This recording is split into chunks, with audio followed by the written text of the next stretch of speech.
আমরা প্রথমে আমাদের লিন্ডিং প্রোফাইলে চলে যাব। লিন্ডিং প্রোফাইল থেকে অ্যাড ভেরিফিকেশনে চলে যাব। সেখান থেকে আমরা ক্লিক করব ভেরিফিকেশন। তারপর আমরা কান্ট্রি সিলেক্ট করে দেব বাংলাদেশ, দেন কন্ডিশন এগ্রি করে দেব, দেন কন্টিনিউতে ক্লিক করে দেব। কন্টিনিউতে ক্লিক করে দেওয়ার পর ইয়েস কন্টিনিউতে ক্লিক করে দেব। ইয়েস কন্টিনিউতে ক্লিক করার পর আমরা পাসপোর্টের ফ্রন্ট পার্টটা ধরবো, উপরের পার্টটায় যেখানে আমাদের অ্যাড্রেসটা দেওয়া আছে। সেখান থেকে আমরা ক্যামেরা অপশনে ক্লিক করব। দেন ক্যামেরা অপশনে ক্লিক করার পর আমাদের পাসপোর্টের ফ্রন্ট পার্টটা আমরা ধরবো, অর্থাৎ যেখানে আমাদের নাম, ফুল নাম, অ্যাড্রেস দেওয়া আছে।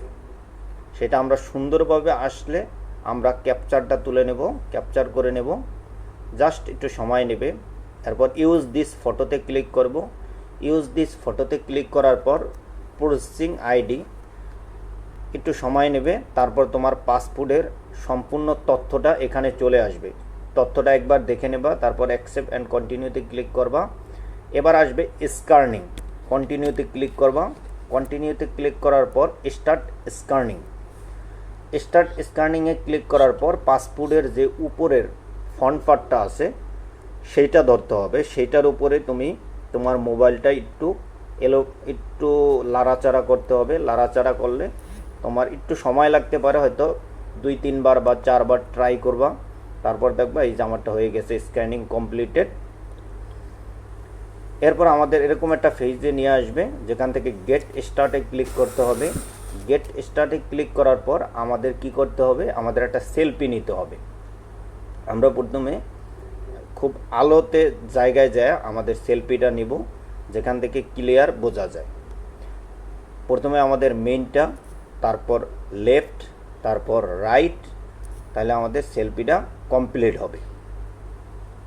রাইট সাইডে ক্লিক করো, এই যে সেলফিটা আমাদের কমপ্লিট হয়েছে। এরপর পোস্টিং সেলফিটা পোস্টিং হওয়ার পর আমাদের পরবর্তী স্টেপে নিয়ে যাবে। জাস্ট একটু সময় নেবে, হয়তো 1 মিনিট। তারপর কন্টিনিউতে আমরা ক্লিক করে দেব। Share and following data with লিন্ডিং, কন্টিনিউতে ক্লিক করে দেব।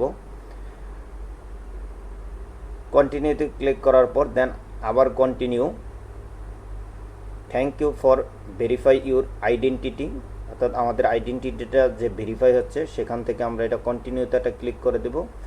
দেওয়ার পর আমাদের একটা উইথ পেনসোনা যেই ওয়েবসাইট আছে সেখানে নিয়ে যাবে। সেখান থেকে চাইলে আমরা আমাদের তথ্যটাকে একটা স্ক্রিনশট দিয়ে রেখে দিতে পারবো যে আমরা এটা ভেরিফাই হয়েছে। সেভ ইউর ইনফরমেশন ভেরিফাই ফেসটা আমরা চাইলে একটা স্ক্রিনশট রেখে দিতে পারবো। দেন স্ক্রিনশটটা রাখার পর দেন আমরা গেট স্টার্টে ক্লিক করে দেব, বা নট নাওতে ক্লিক করে দিলেও হবে। নট নাওতে ক্লিক করে দিলে এই যে verification successful added to your profile got it. তাইলে আমাদের যে লিঙ্কডইনটা ভেরিফাইড হয়েছে আমরা কীভাবে বুঝবো, যে আমার নামের পাশে একটা টিক চিহ্ন আসবে, যেমন মিরাজ হোসেন, তার সামনে ছোট্ট করে একটা টিক